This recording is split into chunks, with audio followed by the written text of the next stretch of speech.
lo dijiste, la paciente ya había pasado su primera gran evaluación, que es la ecografía del primer trimestre, y ahora le toca su segunda evaluación.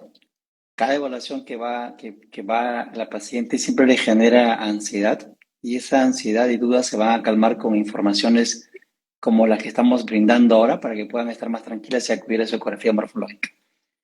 Esta es una ecografía de rutina, es una ecografía de tamizaje que se le practica a todas las gestantes.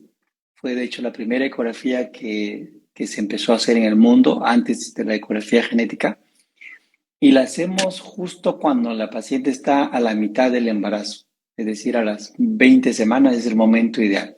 A veces podemos retroceder un poquito más, 19, 18, y a veces podemos avanzar un poquito más a 21, 22 o 23. Este es el rango en la que podemos hacer esta evaluación. ¿Por qué lo hacemos en ese momento? Porque justo en este momento de las 20 semanas ya tenemos un bebé de aproximadamente 300 gramos, tenemos un bebé larguito que mide aproximadamente 26 centímetros, tenemos una suficiente cantidad de líquido amniótico que es la ventana a través de la cual nosotros vamos a poder mirar Ujú. con el ultrasonido. Entonces, se configura la posición del bebé también a las 20 semanas, es una posición más favorable que a las 16 semanas, por ejemplo. Entonces, se van a concentrar varios factores que nos van a poder hacer, nos van a poder permitir hacer una evaluación detallada del bebé. ¿Por qué se llama morfológica? Porque justamente vamos a analizar las formas del bebé, la anatomía del bebé. También se le conoce como ecografía anatómica, en inglés el anomaly scan, porque en esta ecografía es donde al revisar al bebé desde la cabeza hasta los pies, vamos a poder detectar alguna alteración en su anatomía.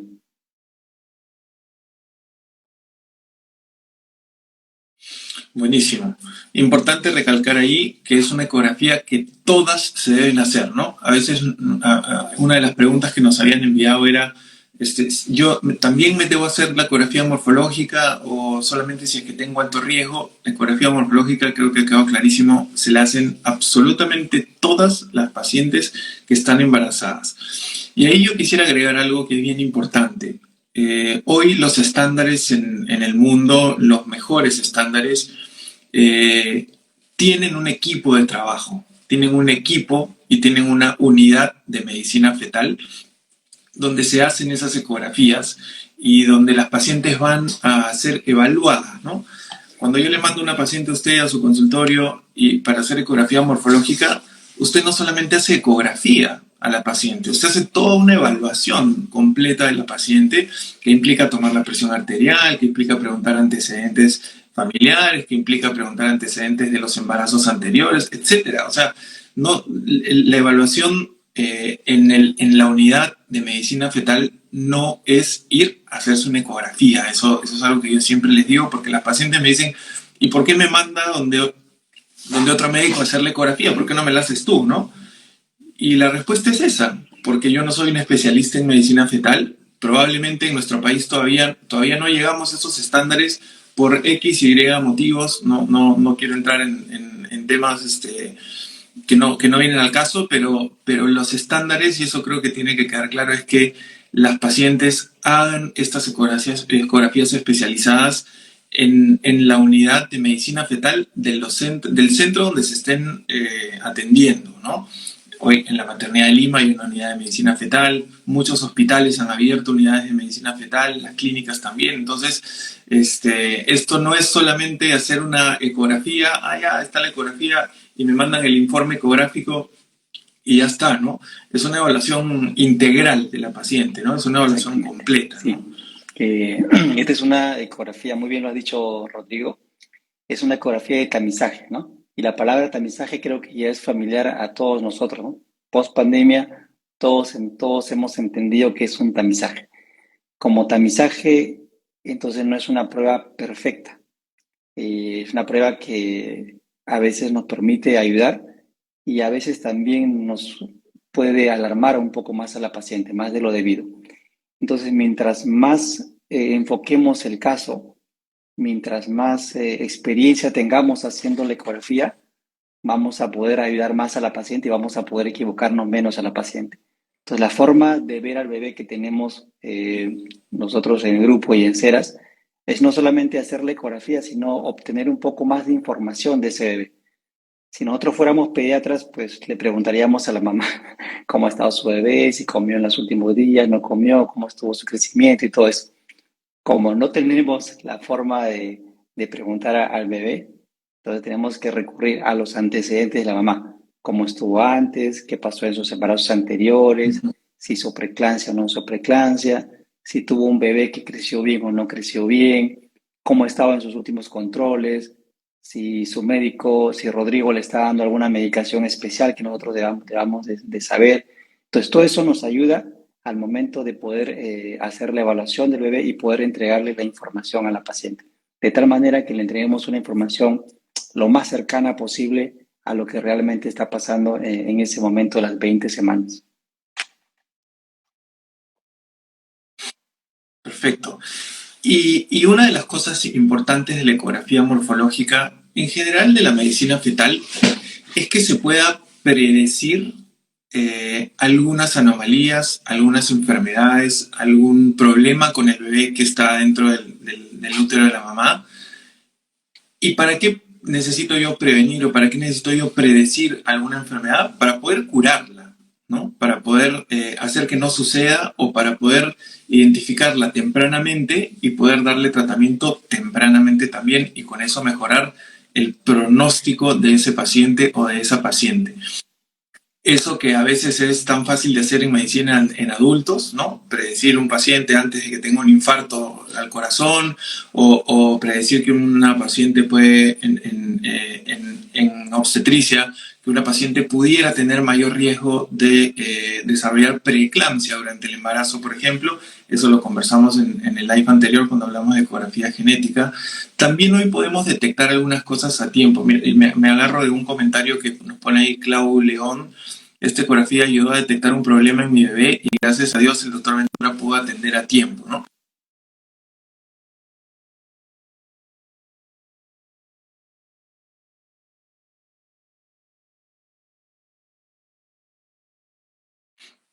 Pero ese es el objetivo, yo diría, principal de tener una ecografía morfológica hecha por un especialista como usted. Entonces vamos recorriendo cómo es la ecografía morfológica, porque usted tiene un esquema mental que sigue al hacer la ecografía para que no se pase ni un detalle, ¿no? Para que no se pase absolutamente ningún punto. Entonces, vamos recorriendo paso a paso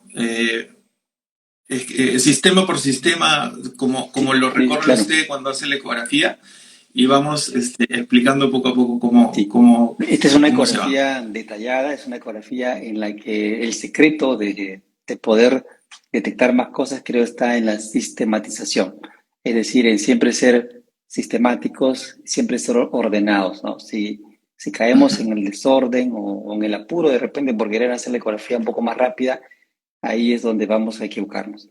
No todos los bebés se muestran igual, no todas las vistas que tenemos al ultrasonido son iguales y hay unas ecografías que nos vamos a demorar un poco más.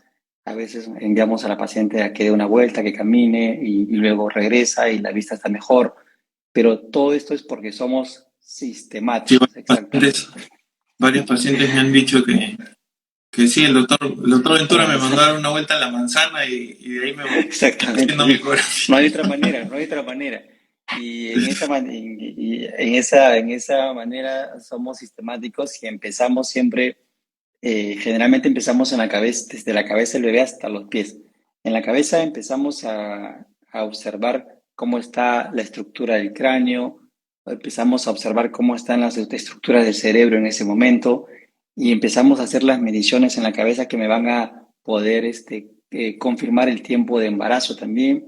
Luego vamos bajando y vamos buscando hacia las estructuras de la cara, cómo están las dos órbitas, que tengan ambos cristalinos, cómo están los labios, cómo está el paladar, cómo está este mentón, cómo está el perfil. Y cuando le mostramos el perfil es una vista que encanta a los pacientes, que pueden entender esta vista a diferencia de las otras vistas. Luego vamos bajando hacia el cuello, a veces hay claro. alguna tumoración en el cuello, ese es el momento para detectarlo. Vamos bajando hacia los hombros y vamos hacia los brazos y las mamás van observando los huesitos del brazo, el húmero, los dos huesitos que tenemos en el antebrazo y luego en las manos, que es la otra figura que también ellas entienden muy bien. Y luego vamos bajando, vamos observando los pulmones, cómo está el tórax. Ahí las pacientes entienden muy bien las costillas, por ejemplo, ahí distinguen y se emocionan. Ahí están las costillitas de mi bebé y van entendiendo que es un cuerpito que ya está Ujú, formado, que tiene todo. Y luego vamos bajando, nos concentramos en el claro. corazón y en el corazón siempre guardo un poquito de silencio. Les digo, tranquila que voy a guardar un silencio porque aquí me voy a concentrar un poquito más. Lo veo bien, pero este corazón es tan importante hacer la evaluación del corazón que tengo que mirarlo de diferentes direcciones y diferentes ángulos. Ahí me demora un poquito más, le pongo colores y nos aseguramos que ese corazón esté muy bien. Recordemos que las enfermedades del corazón son las enfermedades congénitas más frecuentes.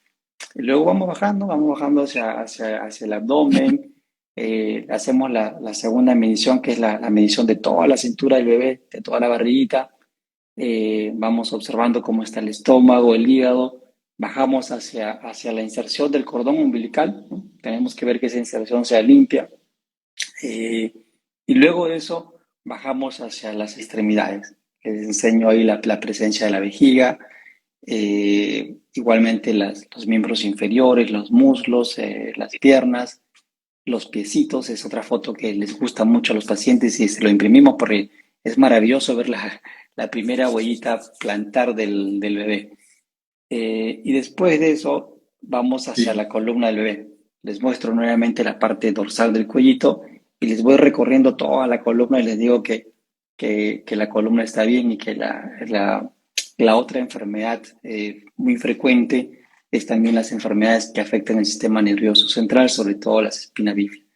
Entonces, con esto hemos hecho ya el 80% de la evaluación morfológica. Luego le mostramos al bebé de manera completa porque aún se puede mostrar en la pantalla, entonces los pacientes pueden entender esas vistas. Luego hacemos también la reconstrucción tridimensional para que la paciente pueda entender un poquito más que ya es un bebé que tiene forma. Y luego vamos también, es importante no dejar pasar también que en esta ecografía morfológica hacemos la valoración del líquido amniótico y hacemos la valoración de cómo está ubicada la placenta, que es tremendamente importante para ustedes, para que puedan manejar a esta paciente, saber en qué momento hacer la cesárea y qué sé yo. Y luego también, ya como complemento de la evaluación morfológica, hacemos la evaluación del flujo sanguíneo placentario y con eso tenemos una idea un poco más cercana de que si la paciente va a hacer presión alta en el embarazo o no, si el bebé va a crecer adecuadamente o no. Y con eso hemos terminado la ecografía morfológica. En raras ocasiones, como decía, no podemos hacer ese esquema completo, entonces tenemos que decirle a la paciente que por favor regrese y que vamos a volver a verla. Maravilloso. Vamos a detenernos ahí luego en algunos puntos importantes porque es lo que hoy en día en el Perú podemos detectar y tratar mediante cirugía fetal. Eso vamos a dejarlo para el final. Eh, Vamos a concentrarnos un poquito en la placenta. La placenta es un tema siempre importante, es un tema siempre de tanto de tranquilidad como de susto también, ¿no? La placenta puede mantener a una paciente súper tranquila porque sabe que la placenta está localizada en el fondo o también placenta previa, pero también colocamos en los informes placenta de inserción baja, placenta previa parcial, placenta total. ¿Cuándo es el momento? Y eso yo siempre lo digo para que se tranquilicen, porque a veces llegan pacientes con 14 semanas y dice placenta previa, ¿no? Y eso las tiene aterradas a las pacientes cuando sabemos que no debemos poner eso todavía, sino por lo menos hasta las 28 semanas, ¿no? Pero ¿cómo evaluamos la placenta, sobre todo la localización, ¿no? en un embarazo, al segundo trimestre. La localización de la placenta es sumamente importante porque eso va a permitir llevar mejor este embarazo. Normalmente la placenta se va a colocar hacia el lado anterior o hacia el lado posterior o hacia el fondo. Cuanto más cerca esté al orificio cervical interno, que es el orificio que se va a dilatar para que por ahí salga el bebé, pues vamos a decir que es una placenta que está baja, entre comillas, ¿no? Cuando tapa completamente este orificio cervical interno, decimos que estamos frente a una placenta previa. Normalmente somos muy prudentes en informar sobre la posición de la placenta y informamos la placenta, como bien lo has dicho, ¿no? A partir de la semana 26 o 28, ahí definimos si es una placenta previa o no. Cuando es una placenta completamente previa, es decir, toda la placenta está cubriendo el orificio cervical interno desde las 20 semanas, pues ahí sí decimos, ¿no? Categóricamente que es una placenta previa y que hay que manejarla como tal. Pero a veces la placenta se sitúa, ¿no? Parcialmente hacia el orificio cervical interno, esas que llamamos anterior baja o posterior bajas, y esas placentas sí, la mayoría de veces suben y luego se convierten en placentas de posición normal, ¿no? Entonces siempre esperamos, cuando tenemos esos casos de placenta posteriores o anteriores que están cubriendo el orificio cervical interno, esperamos alrededor de la semana 26 o 28 para catalogarlas como que si son previas o no son previas. Claro, lo importante de que una placenta sea previa o no es básicamente dos cosas. El riesgo de sangrado durante el embarazo, y es una paciente que probablemente tenga que tener algunos cuidados especiales que una paciente que no tiene placenta previa de pronto no se tiene que preocupar por eso. Y lo segundo que hay que tener en cuenta en estas pacientes es la vía del parto. Una paciente que tiene placenta oclusiva o placenta previa, total, parcial, va a tener que ser, su bebé va a tener que nacer por cesárea, ¿no? Entonces, es una información importante, pero repito, es una información que hay que darla oportunamente. Una paciente no puede venir a las 14 semanas a decir, me han dicho que me tienen que hacer una cesárea porque mi placenta es previa, porque como bien ha dicho, doctor, la placenta en gran parte de algunos casos migra hacia arriba y se localiza donde normalmente se localizan todas las placentas, simplemente que la hemos detectado un poquito más baja antes de tiempo, pero entonces hay que esperar a esa edad, que como bien ha dicho el doctor es 26, 28 semanas, para recién decir, ok, entonces esta placenta sí es previa y sí hay que tener estos cuidados para evitar algún sangrado y sí va a tener que nacer por cesárea, pero si no, no. Entonces, eso es bien importante mencionarlo. Otra de las cosas que evaluamos en la ecografía morfológica es la medición del cuello del útero. Es un momento bien importante el segundo trimestre para medir el cuello y para, como decía yo al inicio, predecir el riesgo de prematuridad, por ejemplo, y poder actuar a tiempo, ¿no? Cuéntenos un poquito más acerca Sí, claro que de la sí. cervico. Antes de pasar este punto, para terminar lo de placenta, la placenta es como una torta, le digo siempre a los pacientes, y esta torta tiene formas diferentes y tamaños diferentes. Entonces, a veces se puede escuchar por ahí que hay placentas de grado 2 o grado 3 en el segundo trimestre, o placentas más gordas o placentas más delgadas, Sí. o diferentes términos médicos que podemos usar. Lo más importante cuando hacemos la valoración de la placenta es cómo está creciendo el bebé. Si el bebé está creciendo bien, pues no importa la forma de la placenta, no importa el nombre que le hayamos usado para denominar esa placenta. Lo más importante es que esa placenta está cumpliendo su función, que es justamente la de crecimiento del bebé. El otro punto importante que también mencionas es la medición del cuello del útero, ¿no?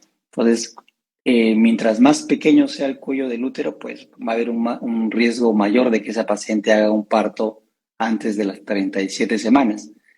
Y esa medición del cuello del útero, fíjate, Rodrigo, que la estamos empezando nosotros desde el primer trimestre. A todas las ecografías que tú y los otros médicos las están enviando con nosotros para su valoración de la translucencia nucal, les empezamos por vía transvaginal y en ese momento empezamos con la medición del cervix del cuello. Normalmente la medición es 35 milímetros. Y en aquellas pacientes que tenemos una medición menor de 30 milímetros, ya la vamos catalogando como pacientes de alto riesgo y allá sí la vamos a ver con unos ojos diferentes cuando vengan a la ecografía del segundo trimestre. En general, a todas las pacientes de las 20 semanas le hacemos la medición del cuello del útero para predecir el riesgo de parto prematuro, sobre todo aquellas pacientes en las que tú nos escribes a veces paciente con riesgo de parto prematuro porque tuvo contracciones o porque tuvo un bebé nacido prematuramente eh, antes de las 37 semanas.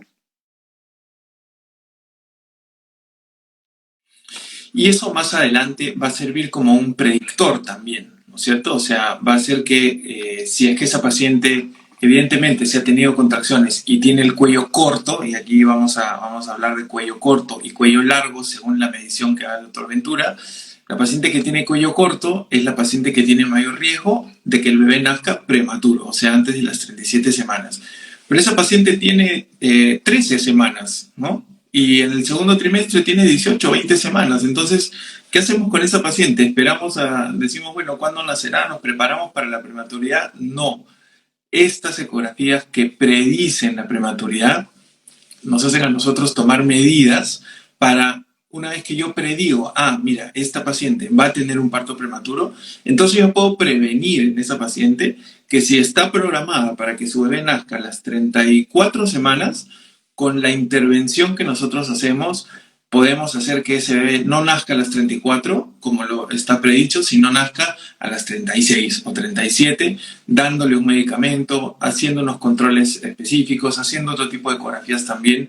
Entonces, estas ecografías y la información que nos dan estas ecografías nos permiten actuar a tiempo, que es lo más importante, ¿no? Mientras antes detectemos algo, mejor pronóstico tenemos porque lo podemos tratar a tiempo también, ¿no? A ver, hay una pregunta por ahí que es un poco amplia. Quisiera saber sobre el RCIU.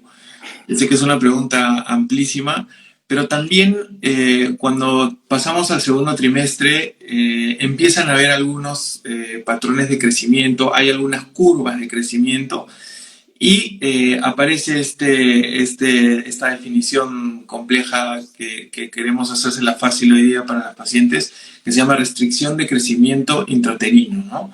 Claro que sí. Explíquenos un poquito de qué se trata esto. Para esto fue también importante, recuerden la ecografía del primer trimestre, porque esta ecografía nos permitió corroborar la información que tenía de su médico con la medición que estamos haciendo y poder confirmar el tiempo real del embarazo. Eso es sumamente importante para todo el control del embarazo. Entonces, cuando viene la ecografía morfológica, una de las cosas que hacemos, les estaba diciendo, era de que medimos cabecita, medimos la cintura del bebé y medimos las piernas.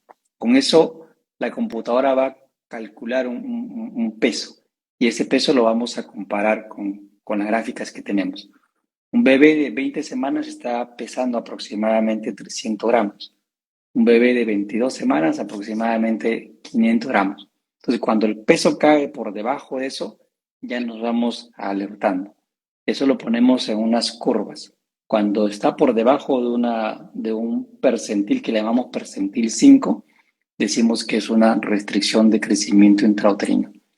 El encontrar una restricción de crecimiento intrauterino en este momento, que es lo que nos está convocando el día de hoy, que es la ecografía morfológica, es algo que hay que considerarlo seriamente. Entonces, porque sería una restricción de crecimiento de inicio temprano y algo está pasando que está haciendo que este bebé no crezca adecuadamente. La mayoría de RCIUs lo vamos a detectar a partir de las 32, 34 semanas, ¿no? Pero si hemos detectado una restricción de crecimiento intrauterino en el segundo trimestre es porque hay que programar las citas más frecuentes. De hecho, creo que tenemos una paciente ahí que la hemos recitado a las 24 o 26 semanas porque tenemos que ver cómo es su curva de crecimiento de este bebé y así.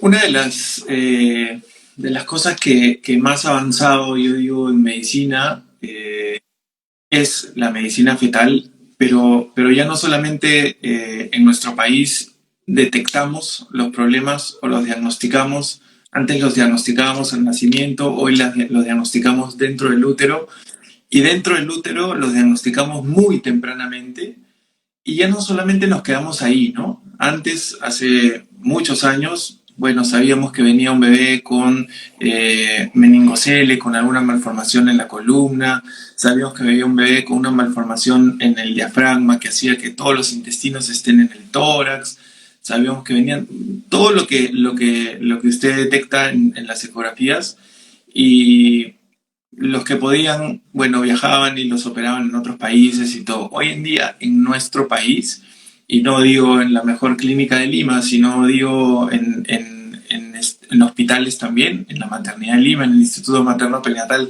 también se hacen estos procedimientos. Hoy podemos solucionar esos diagnósticos que antes solamente los mirábamos y los detectábamos. Hoy podemos superarlos y solucionarlos nuevamente con un equipo multidisciplinario definido y aferrado al bebé, ¿no? Cada vez más vemos a ese bebé dentro del útero como un paciente, ¿no? A veces vemos solamente a la mamá como la paciente que está embarazada, pero ese bebé es un paciente también importante bueno, está conectado a través de un cordón a su madre, pero es un ser independiente ya, ¿no? Y debe tratársela como tal.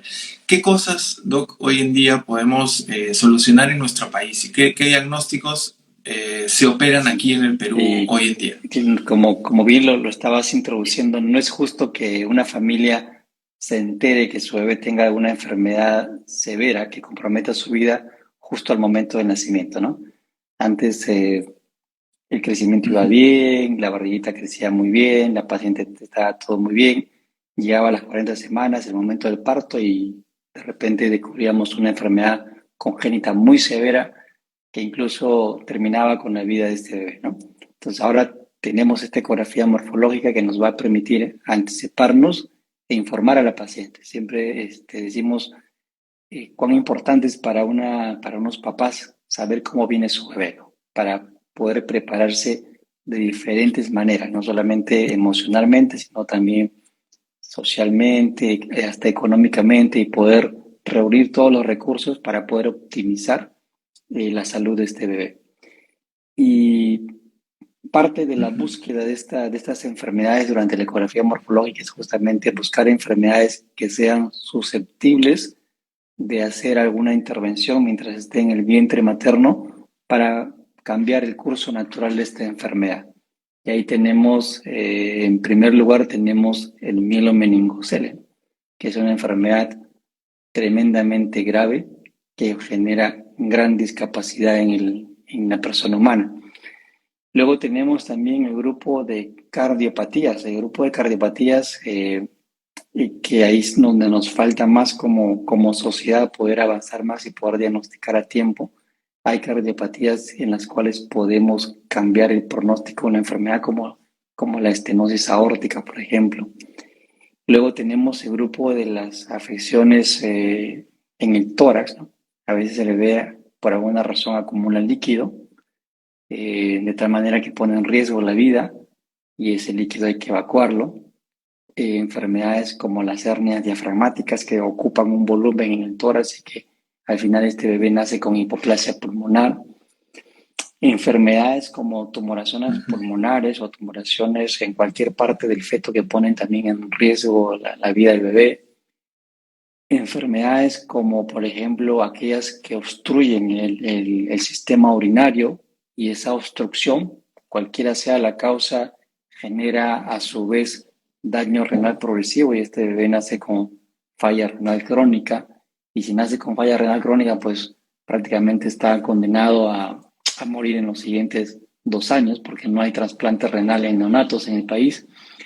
Y esos son el grupo de enfermedades. Luego tenemos otro tipo de enfermedades como infecciones fetales, por ejemplo, así como nosotros nos adquirimos alguna infección, las mamás también pueden adquirir una infección y esa infección puede pasar al feto y esas también son susceptibles de dar algún tratamiento, no solamente quirúrgico, sino también tratamiento médico. Hemos tenido casos de toxoplasmosis, por ejemplo, diagnosticadas intraútero y la paciente ha recibido tratamiento. Eh, también arritmias cardíacas en las cuales también podemos proveer un tratamiento médico. También por algunas razones a veces el bebé hace, sobre todo por incompatibilidad, el bebé hace anemia fetal y aquí también podemos hacer el tratamiento de la anemia fetal a través de una transfusión sanguínea intrauterina. Y en general hay un grupo de aproximadamente 20 enfermedades que son susceptibles de ser tratadas intraútero en este momento. Y hay algunas más que están en investigación y que seguramente se va a demostrar la eficacia del tratamiento y la vamos a poder implementar también en el país. Uno de los procedimientos complejos también invasivos de cirugía fetal es cuando hay un embarazo doble y uno de los bebés está engordando lo que el otro está adelgazando, ¿no? Crece uno a costa del otro por un problema placentario justamente y también a través de la cirugía fetal y estos procedimientos también se puede solucionar esto que es perfectamente detectable a tiempo y que si es detectado a tiempo se puede Sí, mira, solucionar gracias también, por haber ¿no? mencionado los embarazos gemelares que me había olvidado. Pero esto es muy importante porque vamos a introducir dos cosas, dos mensajes para el público. El primer mensaje es que cuando vayan a la ecografía morfológica, ya tuvieron la ecografía genética con nosotros. Acuérdense que en esta ecografía que llamamos genética, hemos revisado todo el bebé, hemos revisado la cabeza, hemos revisado el cordón umbilical, hemos revisado en realidad gran cantidad de cosas. La ecografía morfológica, si el bebé pasó una buena ecografía genética, prácticamente esta ecografía morfológica va a ser protocolar. Como le digo a los pacientes, ese bebé va a volver a aprobar su examen, va a volver a sacar 20 de nota en su segunda evaluación morfológica. La prevalencia de enfermedades congénitas, o sea, de que nosotros podamos encontrar alguna alteración es bien baja, es más o menos 2% le vamos a colocar, o sea, de 100 mujeres que vayan, pues en dos vamos a informar alguna novedad y 98 van a ir normales, no vamos a decirles absolutamente nada. Pero cuando hablamos de embarazo gemelar, y gracias nuevamente por tocar el tema, ahí la cosa cambia un poquito más, ¿ya? La prevalencia de enfermedades congénitas en los embarazos gemelares es mayor. Entonces aquí sí hay que ser más incisivos en la exploración y justamente en los embarazos gemelares la exploración es más difícil porque tenemos dos bebés y los dos bebés están interponiendo ahí, uno se pone encima del otro, uno es más travieso, el otro más tranquilo y así. Ujú. Entonces, pero justo en ese momento, cuando estamos enfrente de unos embarazos gemelares, tenemos que ser más incisivos porque esa prevalencia de malformaciones congénitas puede dispararse hasta 5%. Entonces, aquí sí hay que ser más protocolares y más sistemáticos. Y de hecho, en otros países existen clínicas exclusivas dedicadas a embarazos gemelares donde hay médicos mucho más especializados en embarazos gemelares para hacer la evaluación. Definitivamente, ¿no? Un embarazo de alto riesgo. Estaba viendo ahí, no sé si hay alguna pregunta más que se me haya escapado. Pero bueno, haciendo un resumen de lo que hemos conversado, eh, ecografía morfológica se hace entre 18 y 24 semanas. Importante, por ahí dejaron alguna pregunta así. 18 a 24 semanas es la mejor época. Es la mejor etapa de la gestación porque es la que más líquido tiene y es la que mejor va a permitir la evaluación de todos los aparatos y sistemas del bebé. Debe ser hecha en una unidad de medicina fetal idealmente. No todos los centros cuentan con una unidad de medicina fetal, pero debe ser hecha en una unidad de medicina fetal donde hay un especialista, donde yo siempre les digo, no es lo mismo que, no es que yo no sepa hacer ecografía morfológica o yo no sepa hacer ecografía genética, es que el especialista ve 20 ecografías morfológicas al día. Entonces, ese entrenamiento también evidentemente le da mucha mayor experiencia y eso, sumado a los conocimientos y sumado a todo, evidentemente se ve la diferencia de un embarazo cuando es visto por un equipo de especialistas, entre los cuales hay un médico materno-fetal, versus un embarazo que como usted bien ha dicho, en un embarazo lo más probable es que todo vaya bien, ¿no?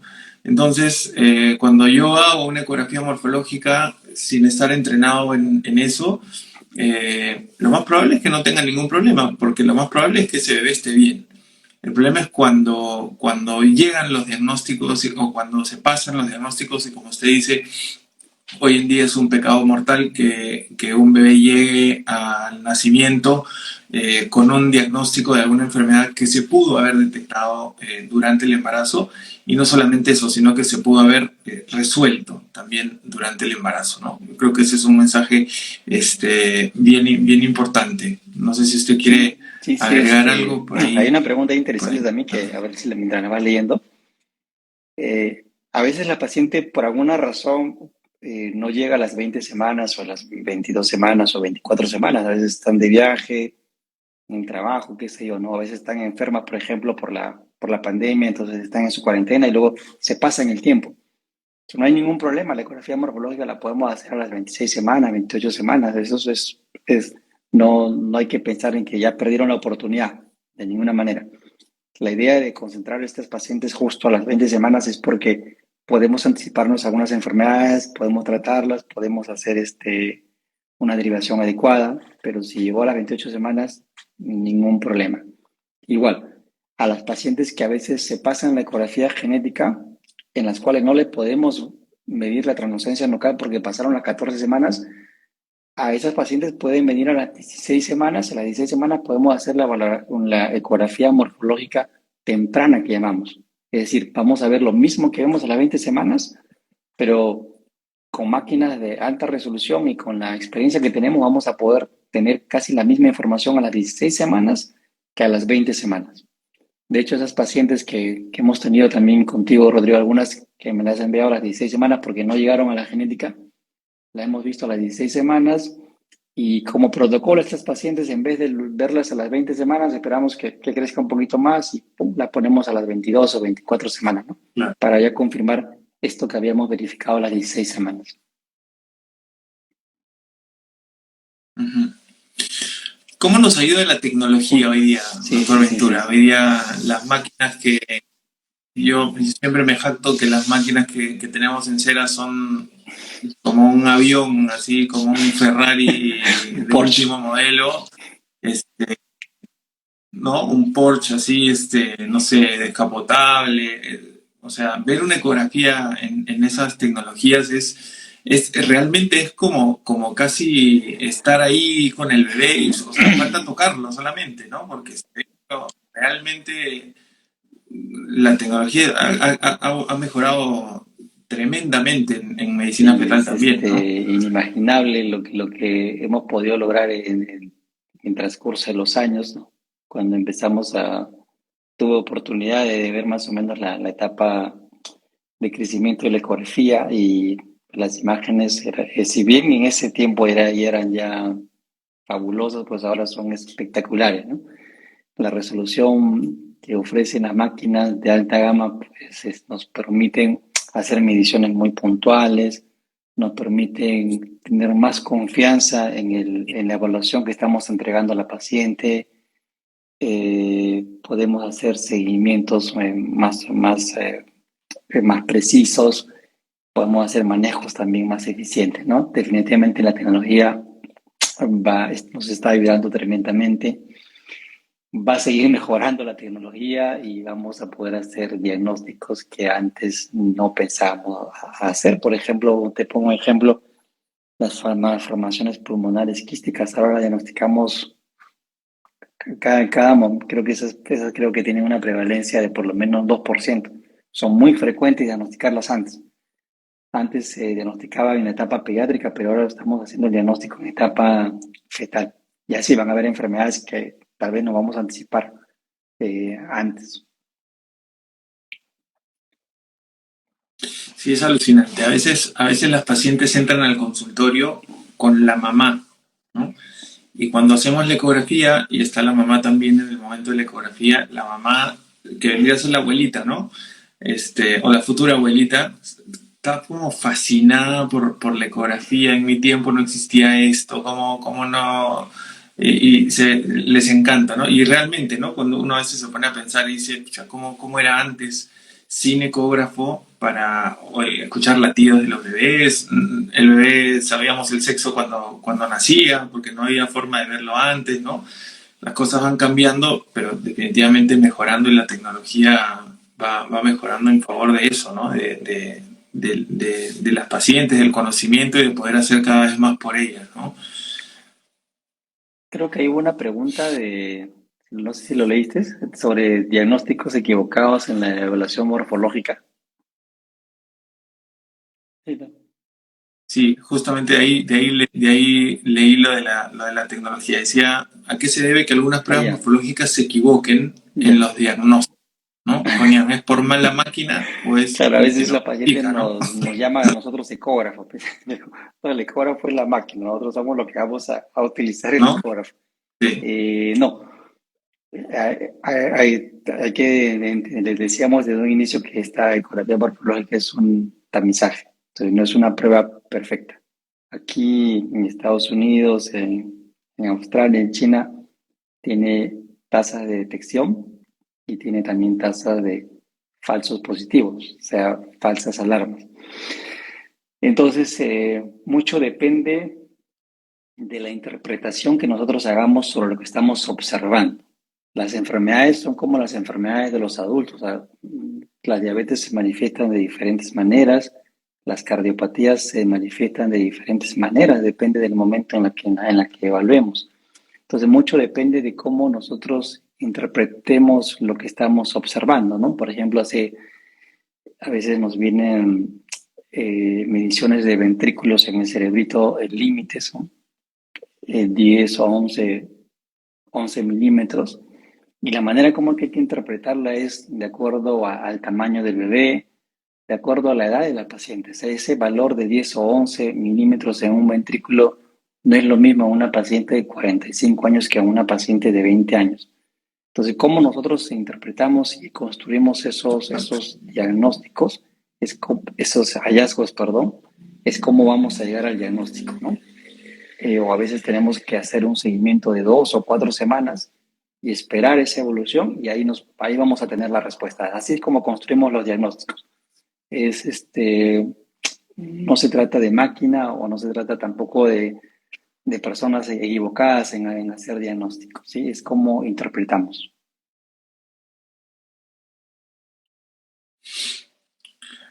Vamos cerrando. Hay una pregunta buena ahí que nos ponen Ani Aravena. Nos dice, doctor, así como la translucencia nucal es el punto vital de la revisión en la genética, ¿cuál es el punto importante de la morfológica? Me encantaría cerrar con un resumen de todo lo que Ya, hemos ya, dicho ya, más o claro. menos para El contestar esa punto vital pregunta. en la, Eh, el punto de, vital en de, la ecografía genética, siempre lo digo, no es la translucencia nucal. La translucencia nucal ah, es un signo que va a permitir detectar una enfermedad muy rara que es síndrome de Down. El síndrome de Down es una enfermedad de 1 en 500, o sea, es rara. El, lo más importante en la ecografía genética es la medición que hacemos del bebé, porque eso me va a permitir determinar el tiempo del embarazo. Y el punto más importante, digamos, en la ecografía morfológica, yo voy a colocar ahí 2 puntos importantes. Uno es la evaluación del corazón y otro es la evaluación de la columna vertebral. Creo que esos son los puntos más importantes. No debe haber ninguna paciente en estos momentos, año 2022, que salga de una evaluación de ecografía morfológica sin haberle visto todos los cortes que se merecen para evaluar el corazón y sin haber visto esa columna. O sea, no podemos hacer diagnósticos de cardiopatías o espina bífidas en el tercer trimestre o peor aún al momento del nacimiento. perfecto. Yo creo que ha quedado clarísimo. Ahí queda también un comentario. Dice, qué importante es difundir esta información. Me quedo con lo que menciona. Ningún bebé debe nacer sin Entonces, tener ese un es el mensaje. diagnóstico Ese adecuado es a el tiempo. mensaje. Ese es el mensaje, tal cual. Ese es el mensaje. Rodrigo, Doctor gracias, Ventura, gracias. muchísimas gracias nuevamente Gracias a por ti. este segundo live. Espero que Sí, sí, haya sí, tercer, que cuarto, vengan los quinto live lives. de tantas cosas que hay sobre medicina fetal y sobre todo lo que gira alrededor de su subespecialidad en ginecología y obstetricia. Muchísimas gracias porque siempre digo, yo he sido alumno suyo, hoy día tengo el privilegio de trabajar con usted, que hablamos de, sí, cirugía fetal y todo, sin saber que usted es el pionero en nuestro país de todo lo que hemos logrado, yo creo, en avances, en procedimientos, en hechos. Este, lo hemos logrado gracias a usted y al equipo que dirige, al equipo que usted lidera en el trabajo. Así que ha sido Gracias, un Rodrigo. placer, como siempre, conversar con usted y bueno, Y su no, mensaje gracias a final ti, para cerrar. tremenda labor que estás haciendo con las gestantes. Todas las gestantes que llegan me llegan súper contentas y todas salen. Acuérdate que nosotros también le hacemos el seguimiento para ver cómo terminó el par de todo y todas salen muy satisfechas. Así que Sí, gracias a claro. ti nuevamente por este live y seguramente vamos a seguir haciendo más lives para tu público.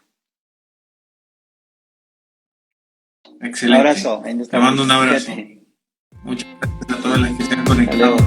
Chao, chao. Chao, chao.